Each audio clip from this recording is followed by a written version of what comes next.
today, as we look at Paradise Cemetery, as before we enter, I just want to create a little context and give you some historical background as to how the Paradise Cemetery has developed over the years. It is, of course, linked to the development of San Fernando as a whole, and by extension, as we go through the cemetery, we'll be able to learn a little bit more of life 100, 200 years ago, as well as the people who would have lived and influenced the character of the city of San Fernando and the social fabric of the region. That's the southern region, and even a little further off as well. Alright, so as we look at Paradise, there are some differences immediately. People look at Paradise and compare it with La Perouse in Port of Spain, but the history, of course, is very different, simply because whereas in La Perouse existed even before the official declaration of Port of Spain as the capital of Trinidad, there was already La Perouse, known as Campo Santos at that time, existing in Puerto de España. But in the case of La Perouse developed, Paradise, and I'll make that error from time to time because La Perouse is very much in the mind at the moment, right? But Paradise developed as the town of San Fernando began to expand. Now, it is not as old, and that is because the first cemetery in San Fernando was not Paradise. In fact, there were two older cemeteries that existed before Paradise.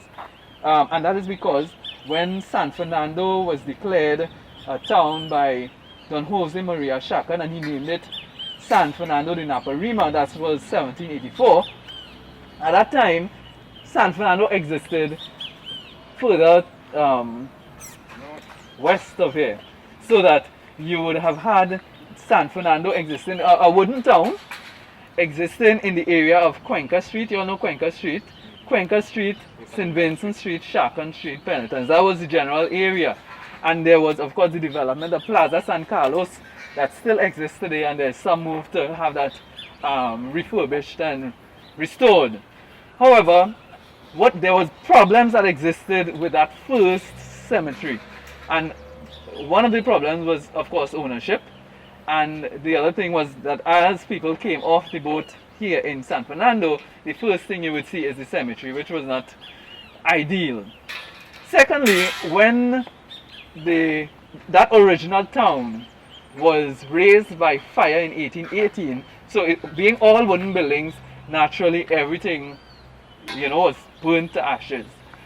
And by 1820, when the town began to take shape again, instead of redeveloping on the same location as the then town, you had development taking place along a track that led to Eastern Naparimas that we now know as High Street.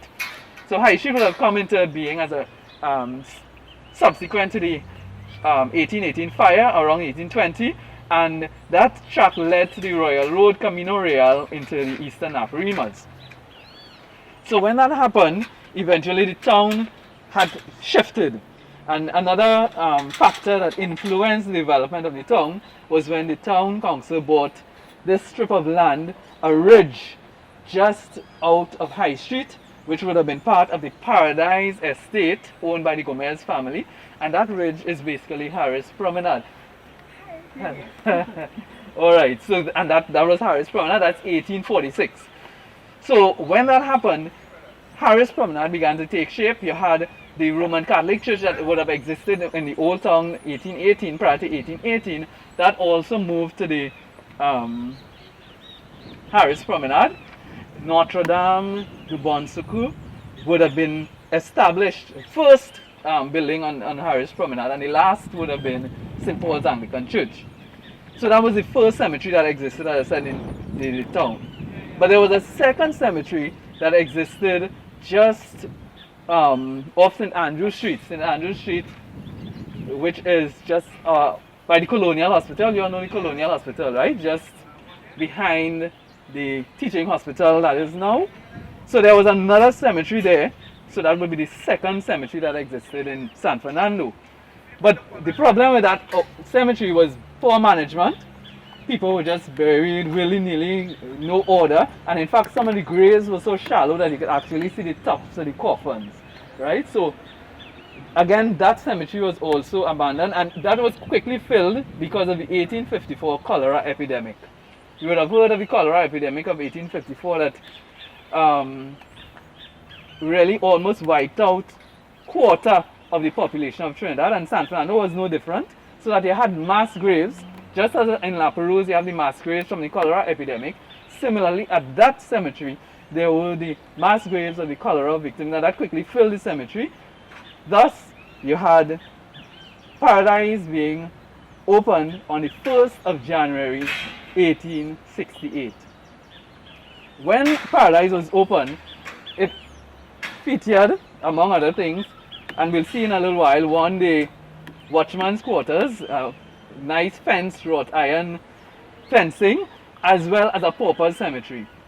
And that is one of the things that we recognize immediately with Paradise. Over the years, there is no longer a pauper cemetery, and that is because around 1894 thereabouts, when they were extending Mucurapo Street to Sutton Street, they closed off that section of the pauper cemetery, and I'll show you when we get down a little lower exactly where that was located. And so you had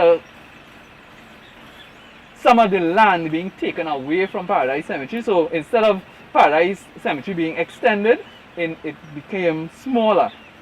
Another factor that would have affected Paradise Cemetery would have been the opening of Rudall Cemetery in the 1940s, where a lot of the burials would have taken place at Rudall, and Rudall is much bigger than Paradise.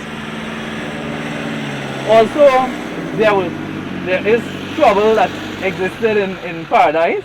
You had, of course, at one time the town council took a decision that if you didn't pay for monuments on the graves, they had the monument removed. Right? So that would affect some of the things that we would see, some of the or lack of things to see at Paradise. If you didn't pay for the monuments, they had them removed and they stacked them up. No. So the family of the bereaved would have erected monuments in memory of the. But if they didn't pay for it, they didn't own the spot outright. You pay to have the monuments erected. Then the council took a decision to have that removed, and so you would have had many crosses. The council who put up the monument then? No. The family put the monuments. They didn't pay. I trying to follow it. If they paid up, how they didn't pay? A rent to keep the spot. You have to pay your rent every month. Right, to keep the spot, because people have plots in Paradise, right? So if you didn't pay for your plot, then they would have your remove the monument and then bury somebody else there. Right, so that some places, people have said there's records of crosses being leaned up on salmon trees in the cemetery. Buy the thing outright. I didn't know that you could pay money. No, it's going outright. Oh, okay, yeah. However, there are families that own plots in the cemetery, right? I thought everything was. So that would have. Yeah, I didn't know you could pay and pay for it. Yes. And then, of course, another problem would have been vandalism, with a lot of the cast iron being taken away. But not only that, some of the graves would have been dug up and the gold and jewelry taken. So all those experiences would have occurred at Paradise Cemetery. Now, over the years, we have seen that people have generally stopped burying here for the most part, and that is because unless you own a plot here, it's filled. So that now you can go to Rudall. Rudall is the option there. Alright, so we can now begin.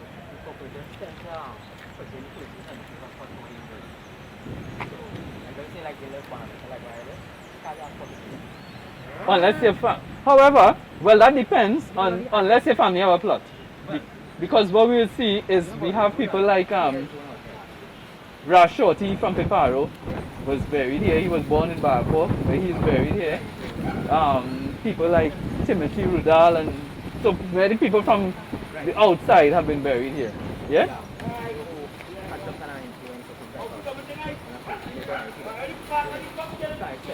Yeah. To some extent, yeah. No.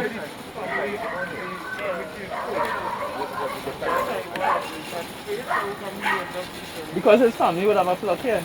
Once your family have a plot here, you can still come and be buried What I here. found out recently, there are some cemeteries, like one in Puna, they just rent the land. They just rent for like what, 3, 4, 5 years, and they Oh. sell it again. Well then it Found means out that, yeah, well then it means probably there are different experiences depending on my where. mother died Yeah. recently.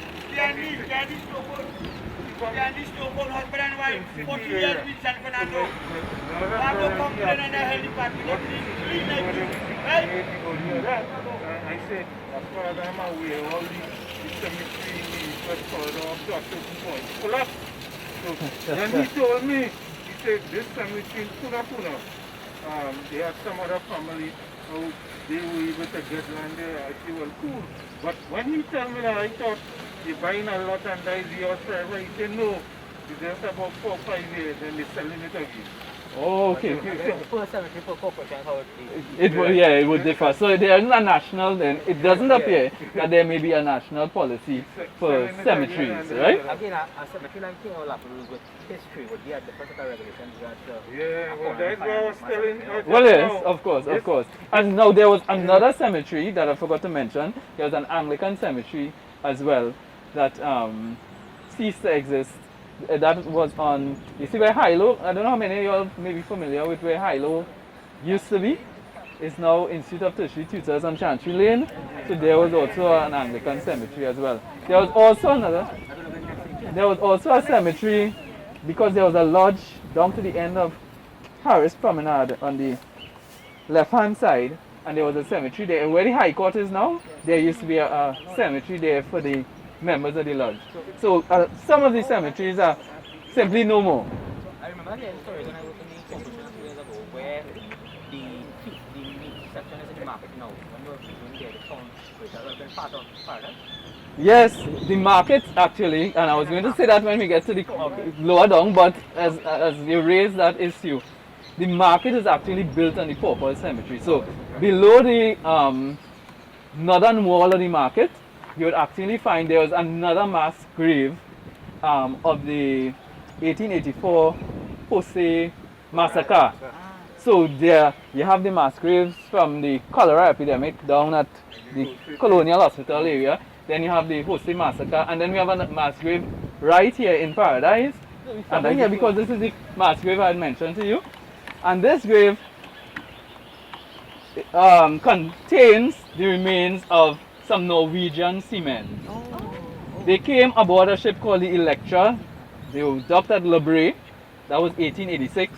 And they came off to enjoy a day of fun and revelry, and they were drunk. Going back to the Electra, they took this rowboat, and with rough waves, rough seas, they capsized, and being drunk, they couldn't save themselves. So the 5 of them they drowned and they were buried here. Alright, off the top of my head, one was Ivan Henriksen, another was Otto Matteson. There was also a Personnel, and there were 2 others that the names don't come to mind. Of course, there were, as you see, a wrought iron fence as well that existed, and the crew of the Electra, which was the ship they were on, had erected a monument in memory of their fallen crewmates. All that has gone because, of course, of the vandalism that existed in Paradise Cemetery in its early years, right? So this is the first mass grave that we see in Paradise. Well, the only one in Paradise. The rest would be the old one down at the Colonial Hospital Cemetery and the one at... Yes, you will see some evidence of life, however, and I should have mentioned that because of the criminal activity that existed in Paradise, that's why when they started, there was that building that is now the cemetery keeper's office used to be the security's office, and later on they even now have round the clock, well, 8 to 4 security in the cemetery, and that is because one, there's been incidents of murders and rapes in the cemetery. There was just down at the Catholic Cross down in that area, a male prostitute was found there some years ago. Another time a young lady came to take care of her loved one's grave, and she was sexually assaulted in the cemetery. So because of all these occurrences, it became necessary to really have security. And when we go around, you'll see the security still. However, you'll notice it's still a thoroughfare for people accessing from Keith Street, and that's the boundary of the cemetery. You have Keith Street on that end, then, and this is Paradise Street that goes over to St. Gabriel's that we see there. Then Mucravo Street is just on that end, and then you have the boundary here almost with Irving Street. Alright, but we're continuing on to W.S. Robertson. I don't know how many of you all may be familiar with that name. Robertson would have come, he was one of the Scotsmen that came to Trinidad, and these Scotsmen came after the British captured Trinidad in 1797, and you had many of the estates owned by the British elite, and many of those would have had absentee planters. And when you had an absentee planter, the planter lived in Europe, but you had the estate being managed here. Usually it would have been by a Scotsman, and they came especially under the influence of William Eccles. Some of you all may be familiar with that name. William Eccles was the attorney for the richest planter in Trinidad at one time, William Burnley. Some of you may also be familiar with that name. Yeah, they say he was the biggest slave owner. Right. Yeah. But William Eccles was also responsible for the establishment of the embarcadero in San Fernando and that Cipero Railroad, because of the fact that he also owned estates in the Naparimas. Ecclesville, they named that after him? Ecclesville? Yeah. In Williamsville? Which one? I think that's going to Rio Claro. The one in Mayaro? Yeah, going to Rio Claro. I can't say for sure. Yeah. But There's a cemetery there. alright, two Scotsmen came, and their name was Joseph and George Lambie. If you're from San Fernando, that name also rings a bell, Lambie. They came and they first of all owned a store on High Street, and later on purchased in 1854 the Vistabella estate that had become idle because after emancipation a lot of and people collected the compensation for the slaves. Many of the plantations were abandoned. So the Vistabella estate was one such, and it was purchased by George and Joseph Lambie. So Joseph lived in the estate house in Vistabella, and George lived upstairs the store on High Street, which after a period of time went into liquidation, and it was sold actually to the clerk who was managing the store at the time, who was W.S. Robertson. Robertson himself being a Scotsman who came. Is that why they have a street named Lambie Street in Vistabella? Exactly. So Lambie Street is named after that. Okay. Lambie, that's Joseph Lambie, who would have owned, as well as George Lambie, that owned the estate, right? That store is on the site of First Citizens, the corner of Penitence and High Street, and that was known as W.S. Robertson. It sold haberdashery and hardware, materials, everything for the estates, right? So when that went into liquidation, it was purchased by Robertson, as well as the stock of the store. So Robertson, when he died, was buried here. Robertson, though, was also the person who was responsible, instrumental, in setting up the racetrack at Union Park. Yes, and he was also an avid cricketer. So when he died, he saw one of the largest funerals in San Fernando. He was also a mayor of San Fernando. So this is where he is buried.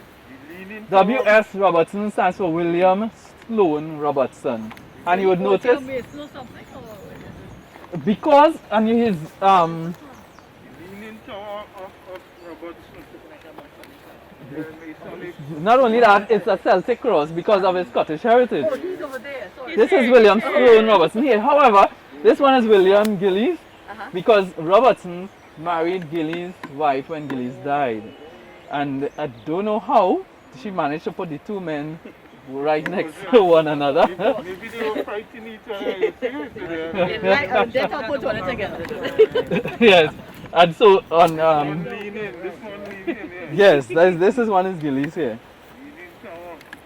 Right. Now that also though brings us to, if you look here, you see Scots Presbyterian. It then brings us to the history of the Presbyterians in San Fernando and Trinidad especially. Because we see Scotch Presbyterian here and lower down we see Canadian Presbyterians. But here we have, let me show you this photo. The original Scotch Presbyterian Church on High Street that no longer exists. Oh, this is where Scotiabank, yeah. So this is the church that used to be where Scotiabank is. From Robertson then. Right, across from Robertson. However, and so that one, because of a decline in the congregation, and so the Scotch Presbyterian Church, they sold the property. It was purchased and is now the property of the Scotiabank. But what has remained from that church is the pipe organ that still exists at the Canadian Presbyterian Church, Susamacha. So if you look up the hill, just across from Presentation College, you'll see the blue roof of Susamacha, right? So that was a Canadian Presbyterian, and then you had the Scotch Presbyterian. The Scotch Presbyterian was here first, and we know, of course, of the Scotch Presbyterian Church in Port of Spain, Grey Friars on Frederick Street. But Former church. the former church, right? So, whereas though, this one and they took from that one too. yes, they took down the two. So it really meant that the Scotch Presbyterian movement came to a sort of an end with or transition into the Canadian Presbyterian. Now there were other Presbyterians who came. We know, for example, of the St. Anne's Church of Scotland on St. Anne's Street. Well, no longer St. Anne's. Charlotte Street. Yeah. Right? And there were Madeirans who came, and the Madeirans, they came around 1846, thereabouts, and they established themselves there. But you also had the American Presbyterians, whose church, and as early as the 1840s, had established another church in Irie Village, and when their congregation declined and they left, that is a church that became the first Canadian Presbyterian church in Trinidad under John Morton. Right, so when we have the Canadians took it over, when the Americans left, right. Canadians John Morton came, and when John Morton came, he realized his mission was really to educate the children of the indented servants. So that really was the genesis of the Presbyterian school system in Trinidad. The first school being established, set up in Mount Stewart, which is just outside of Irie Village.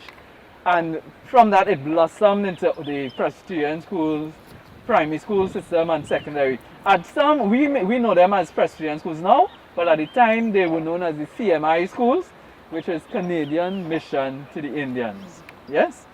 And so coming out of that, you have John Morton applied to the town council and indicated that we really needed to have a section in Paradise Cemetery dedicated to the indentured servants. So you had the Hindu section, a Muslim section, and the Canadian Presbyterian section. In the Canadian Presbyterian section, you will see also the first local minister, Lal Bihari, and that the current church is named after him. The Lal Bihari Presbyterian Church is named after that first minister. Alright, so just to give you a little context and historical narrative as far as the Presbyterian movement in Trinidad is concerned. Alright?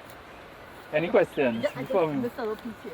So this section here is the Scotch. Okay.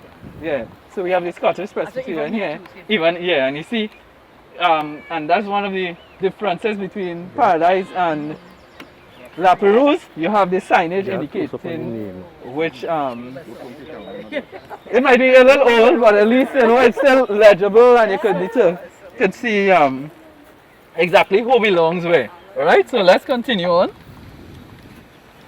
The next grave we're coming to would tell us a little bit about the love stories in Paradise. So you heard of the trouble in Paradise and crime in Paradise, but there's also love in Paradise.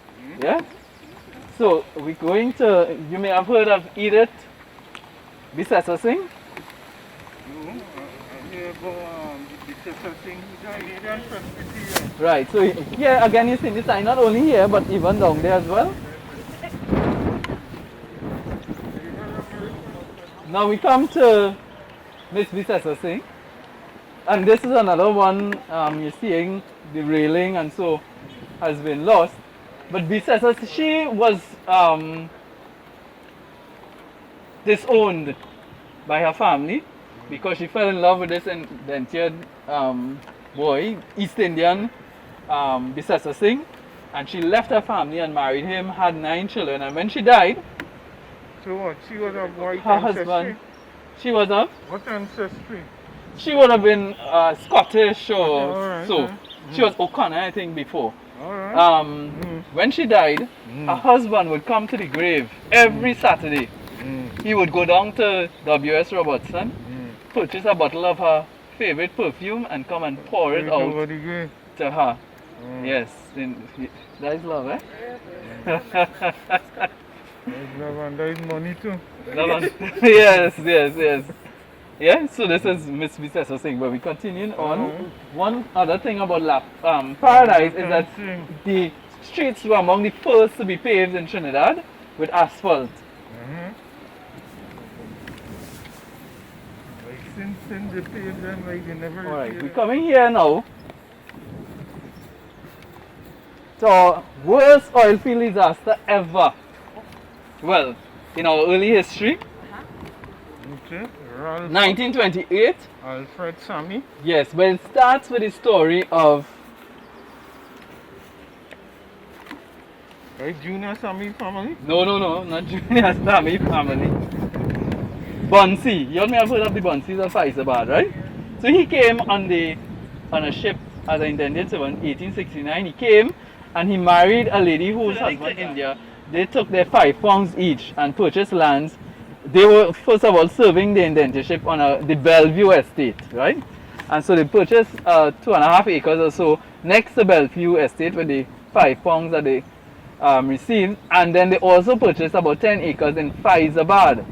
Now Faizabad, that is the land that is of interest to us at this point, and that is because around 1913 we would have heard that oil was discovered in Faizabad, and at one time there were 8, even 10 large oil companies all prospecting and drilling for oil in Faizabad, and they all approached Bunsey for his land, and Bunsey Partap was his name, Bunsey Partap, and he always refused them because he thought that he could set up his own drilling system and find his oil and make lots of money.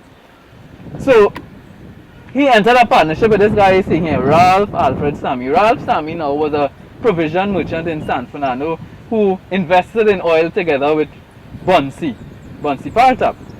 And they had a very rough operation in the Faizabad field.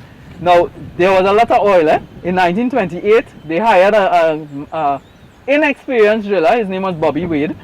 And they used a Christmas tree valve setup. And it is said in December 8, oil was found. And they capped off the well with the Christmas tree valves. But of course, because of the pressure, you have the oil seeping through the valves and they had gas. And being inexperienced, and I mean, at that time, oil was now coming into being in Trinidad. So they didn't know that the air was saturated with a very volatile gas. Bobby Wade now, coming toward dusk, they decided to organize a party by the wellhead. Sammy and Bunsey Partap, all of them celebrating because I mean you find oil, so much pressure that it's in the oil want to burst the valve. So it's coming to dusk now, there's no street lights. Bobby Wade decides he's going to switch on his car and light the valve area so that people could see. All he did was turn the ignition, and the blast was so powerful it killed 16 of them one time and it reduced them to ashes immediately. So that in order to determine or identify them, it was really by their metal effects, the jewelry. So 16 of them died, and that explosion rocked Faizabad and environs, and that fire burned for 3 days. Ralph Sammy, his wife Flora, Grace, and others, as I said, 16 of them perished in that fire. And that's known as the Dome oil field disaster, which unfortunately, is one of the bad experiences of our oil production in Trinidad. Now, that does not mean that we've never had industrial accidents in Trinidad. There was in San Fernando, the Manjac mine. Some of you all may be familiar with the same Visabella area where we used to mine Manjac, which is a brittle form of pitch. And you had these workers down in the mines. A mine collapsed and 11 died one time. Alright, so we've had industrial accidents over time in Trinidad, yeah? Naturally. What became of Sammy and them land? Who take it over? I'm glad you asked that question, because it continued on for its lineage, so that coming out of that, you may be familiar with the house with the 100 windows in Faizabad. Yeah. That was also a Partap house, and that was sold to the Roman Catholic Church. It now houses, well, they have a specific use that is used for, which I won't say. But yeah, but it's a house that is well known on that road, right? I'm very sure. And that grandson then was known as, if you go to the Bridge Mirage Museum in San Fernando, you see he has one of the cars that was owned by the Partaps of Faizabad. Yeah? Alright, so we continue on. Then we come to we familiar with J.C. McDonald home on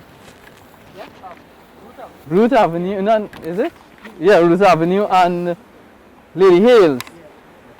So who was J.C. McDonald? Here we have him, J.C. McDonald.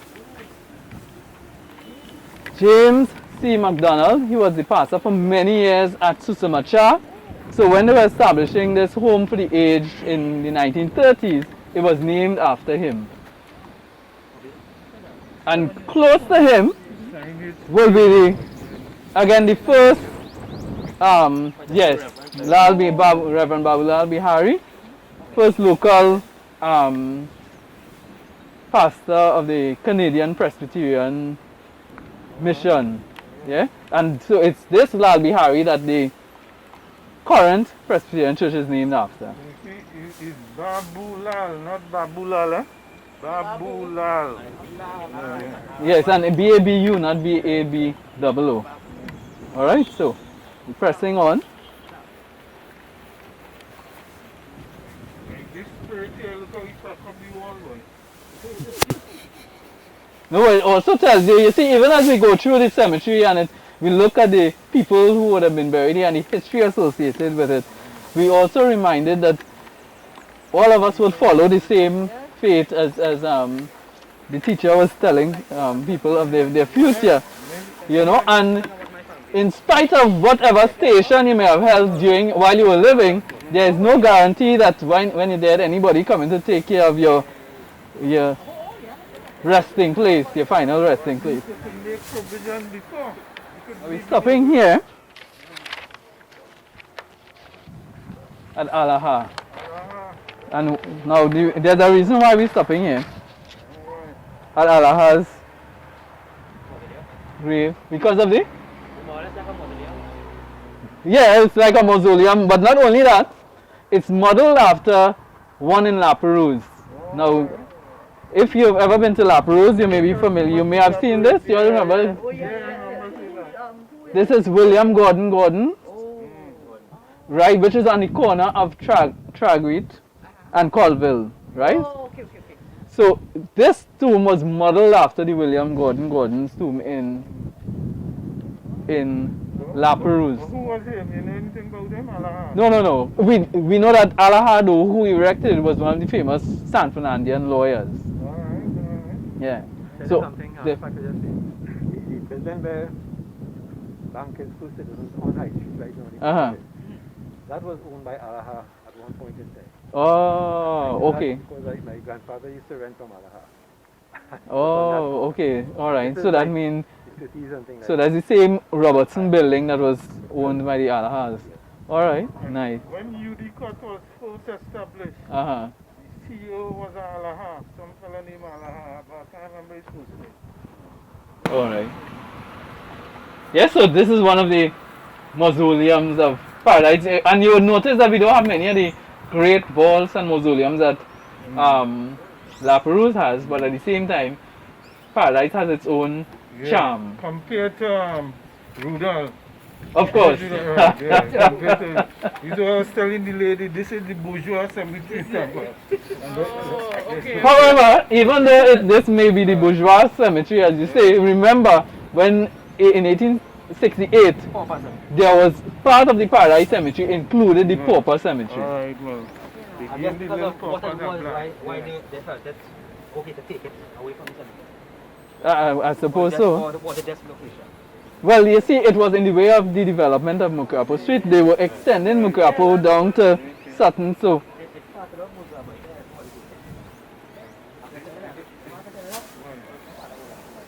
Well, no, there's and also Esau Ghani. Yeah? Father, saying Kelvin Ghani. But there's a Kelvin Ghani up in the east, I think. Yeah. Probably same family, same name, Kelvin Ghani. Yeah, and this is the because all Araha coming down, all this would have been the Muslim section. Now you would notice you would have some Chinese calligraphy on some of the graves, and so the Chinese came in different periods from as early as the early 1800s, and then they also came during indentureship. About 2,500 of them would have come from the 1850s and 60s. But it didn't last long on the plantation, and that indentureship scheme from China didn't last as long as the Indian indentureship, because Chinese indentureship ended in the 1860s. Right? Now we come to the other Rudal. This Rudal was a member of parliament, well, member of the Legislative Council in the first election under universal adult suffrage. He represented St. Patrick. At that time there was just 7 seats, right? So Timothy Rudal, but he was also a cocoa planter. He owned one of the large estates in Siparia. He was also a cinema entrepreneur. He owned one of the largest cinemas in the Caribbean. Who could guess what cinema that is? No, not Globe. Roxy Cinema was owned by Timothy Rudal, and he also owned one of the Magnificent Seven, right next to National Trust office. Millflow, next to Millflow is this building. Anybody familiar? You're familiar with this building? This was. I cannot say. Because that cemetery was actually named before it was Rudal. It was anybody could help me remember what was the name of that cemetery? Broadway Cemetery. Yeah? But Rudal had owned this building, and originally this was called Ambad, because it was same the heirs of Rudal, because now it's called Rumor, and that's because you have is a combination of Rudal and Morgan, right? Yes. So Roof R-O-O from the Rudal and Morgan M-O-R. So that's how we get the Rumor. And actually the first owner was Lucian Ambad, and he was the person who owned the Manjack mine in Visabella. So that would have been one of the sources of funding to enable him to be able to build this magnificent building, right? Netty or Papa Chunks. Does that ring any bells? Roaring Lion. Who? Roaring Lion. And Roaring, what was his name? Raphael de Leon. So here we have Raphael de Leon on our right. What? In Saturano? Yes. Because you see, even though Raphael de Leon was born in Cora, but remember, all of the Cora villages at the time was moved for the dam, right? And then he was an illegitimate child. He was adopted by a Muslim family in San Francisco. Yeah, but he is one of our more prolific Calypsonians from the 1930s on. He was one of the first to record Calypso abroad, with this guy Edward Sagoms. Remember, he took Roaring Lion and what's the other guy name? Attila the Hun. Attila the Hun, they recorded calypsos abroad. Then he came back to Trinidad, and even in his old age, remember a revival of the Papa Chunks. They called me Papa Chunks. So where is he going? Which one? There you see him with the lion. Easy to identify. Raphael, Arius, Kyrie. Now he hadn't known his father as a young child, and only as he got a little older, he was able to know his father he got the father's name Arius and Kyrie from his father, as well as Yama. Not seeing, oh yeah, Yama is also there. Kyrie being the original name of Trinidad, and Yama because he was of those Cocopile ancestry, right? So it refers to the One day. thing about him, he was always well dressed, always in suit and hat. Yes. So here we have a few more Chinese, and many Chinese would have been converted to Roman Catholicism, as opposed to the East Indian indentured immigrants who would have become Presbyterian.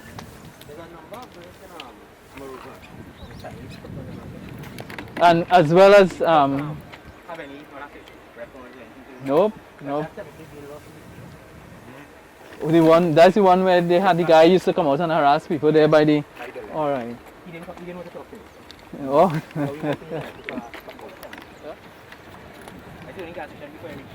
Right. So as we come to the top of this hill, we're going straight up, and this cross again marks the Roman Catholic section, and this is where we would also have found there was as I said, a male prostitute who was killed here in this area. But as we get to the top here and we look across, this is where we can see the pauper section, because this silver roof building is the San Fernando market that was constructed around 1916. So, because it's just in front of the market, you can't see it there, but there's a street. So if you're seeing this, what used to be this cinema here, Habasco, where you're seeing Jesus Christ is the Lord Universal Church, that used to be Habasco Cinema. And just in front of that is Mukrabo Street, and continues down straight to, it crosses Keith Street and goes across to Sutton Street. So here you're seeing the front of you're seeing where the buses pass in there. So that all that used to be the pauper section of the cemetery. And in around toward the end of the 1800s, 1896 thereabouts, or 94, they closed off the pauper section to extend Mukrabo Street from up at Lord Street straight down to Sutton Street. And when they constructed the market, it's in the pauper cemetery, but in addition, on the northern wall, you would have the. Alright, on the eastern wall, you have the mass graves of the, not the paupers, Jose massacre. Now the Jose massacre would have come about, remember that was 1884? And it happened at 3 different points. There was Crossing, Monrepo, and Marbella. And really was to prevent the celebration of bringing the Tajas through the city. The ordinance declared that none of the Tajas would come through the city. So some plantations allowed the workers to celebrate Jose on the plantation. For example, down at what do you call the one after Palmis? Can't remember the name now. But then there were others who people were just determined they wanted to celebrate. So they had those coming from Marbella. You had some coming down from St. Clements, down Monrepo. And then you had the set coming along Crossing. And at that time, under Baker, what was Arthur Baker? Is it Arthur was his first name? Captain Baker? Captain Baker, the same one who was responsible for the Canboulay. Canboulay was just 2 years before in 1882, and so he realized that at that time the people were able to beat the policemen because they just had these sticks. So he came, got guns and got the people out. They had a navy ship down in the Gulf came down, and they were prepared to deal with this group differently. And so that would have been the reason they would have had that type of mass, because they bought guns specifically to avoid a repeat of the Cambule disaster.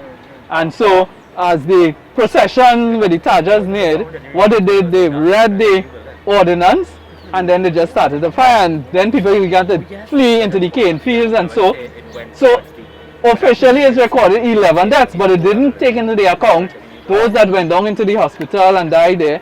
And people, eyewitnesses have said that they heard and saw donkey carts laden with bodies coming down into the pauper cemetery in Paradise, and so that would have been where they would have been buried across there. So the official count would have been much higher than what was recorded. So market was built upon it. So- So seal that. So never really. Yeah, right, yeah. When they found the remains, they didn't put that together with the remains. As far as I know, it's still there.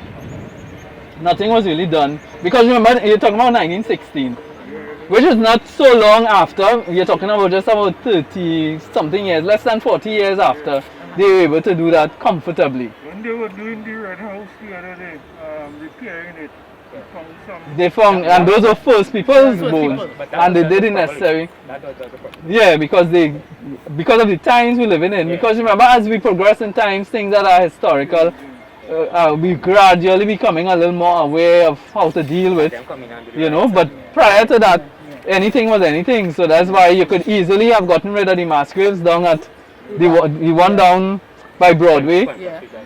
yeah, by the Colonial Hospital, as well as in this case, yeah. I heard that in Boston. Oh yes, born Madeira, 1841. All right. Now, and this is strange, because the first set of Madeirans came around 1836, 1838, and they were Catholics. The set that came after were the Presbyterians, which was 1846 onward. So that it means that they probably should marry or converted probably thereafter, unless you may have also had some Catholics coming in that group that we didn't know. Most of the Presbyterian ones migrated to the States, to Illinois, right? And then stuff up there at the mines of Trinidad, Trinidad, and all that. By and large, of the Portuguese descended people in Trinidad, they are mainly from Catholic people who came here like 1880s to about 1912. And this one here was known as Marelva. Relva. So the old people, I know my old mother, and they were talking about these people. And Marelva had an expression, and they were very kind of guilty to it. It Yeah. was into money and things. And they had plenty of property on Secretary Street. The expression was what? More rain, more rest, who have more money, they live the best. More rain, more rest. Who have more money than me? I think her husband was significantly older. John Relva. One of them came to Guyana. John Relva was born in Madeira, right? Right. My Relva was born in Demerara. Oh, okay. So the husband was born in Madeira and the wife came from Guyana. Plenty Portuguese descended people in Trinidad into Demerara. Like my mother's son. Oh, okay. They used to be called Demerara Portuguese. Demerara, Portuguese. Oh, meaning Portuguese. All right. They're from Demerara. All right. So Yes, while yes, there are yes. a few other outstanding tombs in here with Portuguese Uh-huh. inscriptions. This Yeah. is the only one that mentions Madeira. Madeira. All right. All right. Well, that's new. I'll let you guess. As we see the surname, I don't know if it would ring a bell to anybody. Bartholomew. Yes, Courtney Bartholomew, who diagnosed the first HIV/AIDS case in the English-speaking Caribbean. But he was also involved in a lot of medical research, so in terms of scorpion stings and so on. He actually was born in Port of Spain, just around Marine Square. Yeah. So And he then- ended up down there. Because when he went to Ireland, and when he came back, Yeah. he was sent to San Fernando hospital, and I guess the family just stayed in South. Because I name from, I always name from Port of Spain. Port of Spain. All right. No, yeah. So he's here, but he's also, apart from being a doctor, he also did a lot of research and restoration of some of the Catholic churches. I think he wrote some books on the Blessed Virgin Mary as well. So apart from being a notable doctor, he was the first professor of medicine in UWI, as well as the first lecturer in medicine at UWI, and also conducted the largest field study in terms of research into hepatitis A and B, one of the largest in the world in 1962. Yes, so, but he just died not too long ago, 2021 last year. So actually, 7th to the 5th tomorrow would make it 1 year since he passed. Here we come to what was. So you see this structure? When in 1868, this the cemetery was open, one of the things that was constructed was a chapel for people to hold their services before burying the dead. And so the chapel, this is what it looked like. This was here until it collapsed during a period of heavy rain. But what we have, yeah, this. So, but what we have though, that still exists beneath, there was a burial crypt of about 10 bodies or so beneath. You have some Roman Catholic clergy, but you also have Joseph Lambie from the Visabella estate. He is also buried with his, I think, about 2 children. That wasn't interfered with at the time. Alright, so that still is somewhere beneath here. It's still in order. Yeah? Lambie name still very much exists. It's descendant. The next grave we're coming to tells us a little bit about some of the social activity that used to take place in San Fernando that is no more. How many of you all have heard of the New Year's Day regatta in San Fernando? Yes? So that regatta used to start just at King's Wharf, there by the steamer jetty. And they had a 2-mile race. They used to attract these boats from as far as La Brea and Orpooch. The mayor would come down on the steamship. So it was a real place to be New Year's Day thing to do. At the New Year's Day regatta that went around to this island. How many of you all may know or may not know that there's this island off of San Fernando? Farallon Rock that you see. For example, when we this photograph is the credit goes to Afzal Abdul.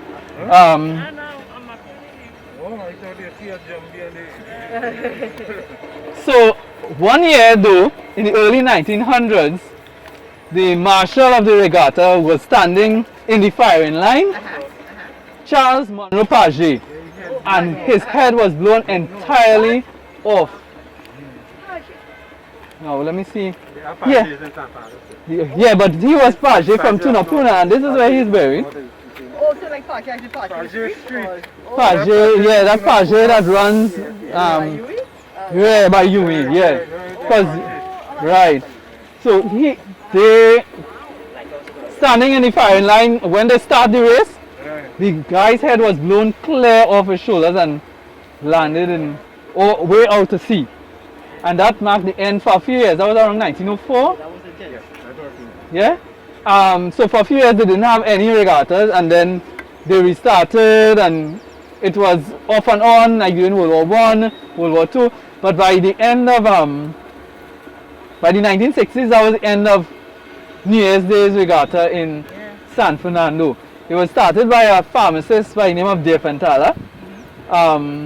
And it had progressed over the years. This lady, Elvira Glasson, a Grenadian woman, she owned the black and white building going down one of the Black Cat and the General Warehouse or something. Right, yes. Yes, so she used to come out with her wares and sell. Yeah. They had music, they had all sort of different sports. It was a big activity, big thing in San Fernando. French, you saying? Oh, I did not know that. Paget, French. Because it could not be any other way. All right, and we again, that because of our cosmopolitanity, again, we were never settled by the French, but they came in droves in after they settled our population. So that by the time the British captured us, the French outnumbered the Spanish 4-1. So we had a lot of French settlement in Trinidad, and they actually boosted the plantation economy in Trinidad at that time. So this is still the Catholic side of the cemetery? Yes, this is no, sorry, EC, Anglican, English Catholic. Yeah. Not so much. Yeah. What? The small. And I mean, so it's not related to anybody who's buried here. I don't know if it's maybe cremations or what, but Yeah, it's cremations, so that when some people the have ashes problems. are just buried. Well, Right they up. say they're outside the grave, outside the family grave and all that. And Yeah. wondering You if all the grave- squeezing up together, you Oh, know? so they just put the ashes there? Right. Yes. Yes. And to the back there, you see in the blue, that would be the grave they got Right, hot. right, right. And also in this section, this is a section having when I was doing the studies here, the grave diggers will tell you that this is a section you don't come to because there are some graves that are marked, and the cemetery keeper have also indicated that there are records indicating these graves are never to be opened. Right? So there are some that they are buried in chains, and so they talk about vampires coming out in this section of the cemetery. Don't tell us after we pass. Here we are, Adolphus Alexander Hood. Oh, you seen that, boy? Here we have. Yeah, boy. Yes, this is the oldest Chinese grave in the cemetery. Yeah? Hood, so you change the Yeah, name we out. carry our Chinese name though. Yeah, Chinese, eh? Hood is not a type. And not only that, you know, this whereas many of the others have the Chinese calligraphy, you don't have that here. Probably change the name.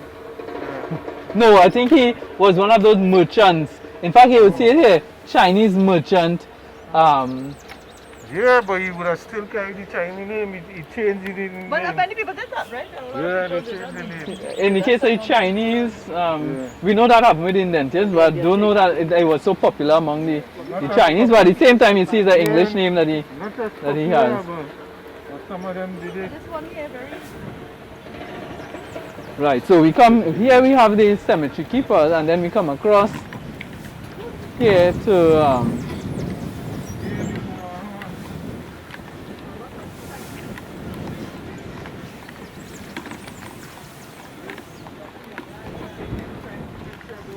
We come on this side.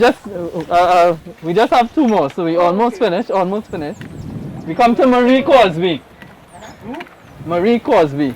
CROSBI. CRS, yes. Yeah, you remember there's a Crosby Lane in by opposite- Guides. right. And remember there was a Crosby house there. So this is where now when she died, this is another example of the love in paradise, right? When she died, her husband sold his Buick sedan and sent a photograph of his wife to artists in Italy to make a statue in memory of her. Yes. And that story was so popular in San Fernando that there was another family, a Mirage, what was his first name? It's slipping me now.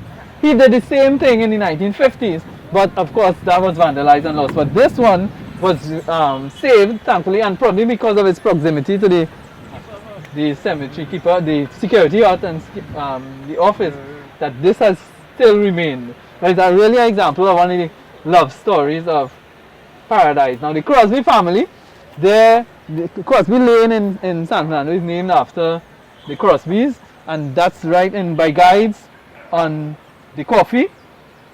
The house was a large wooden house on Crosby Lane, but that too was demolished a few years ago. I wonder, Right, so now this is where we end at the tomb of Garfield Blackman. Raj Shorty, Raj Shorty.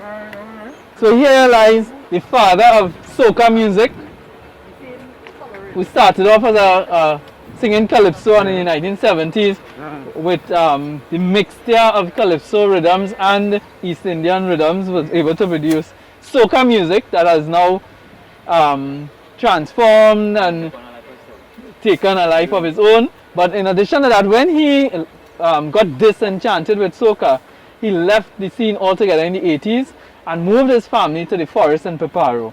Just last week we were at Blackman Ranch, and you would hear the stories of taking all his children into a big forested area, no electricity, and the whole lifestyle would have changed. You got some idea of Abby Blackman's soca chicken, and Claudette would have made a certain type of pilau, and Rashorti's favorite dish, fry bake with the bhaji and cheese, right? Those were some of the delicacies we had last week. But even while there, he also invented another type of music, another genre, jamu. So you see it there, and the reason he called it jamu because it means Jehovah's Jah music. But he didn't want to say Jamu, so he said jamu. And out of jamu we have Watch Out My Children, that became a anthem for the United Nations war against drugs. Yes. And then his children, we know many stories and the accounts of the Love Circle, with Abby and Marge and Sheldon and all of them, and they have now all gone into the music industry. One of his granddaughters is now one of the top soca artists, Nyla. So here lies Gaffy Black with with the music, and he fathered 23 children during his short time here on Earth. Well, as far as we know, as far as the children could tell you as well, it's 23 as far as you know. But there may be others that they not there. Yes, so this brings us to the end of our Paradise Cemetery tour. I trust that, which Ramdial. Yes, but again, look at, you see it's all falling apart. If you look at the roof, everything is gone. Yeah, but I want to give credit at this time to those who have done the heavy lifting in terms of the research. People like Angelo Bisesa Singh, Richard Charan,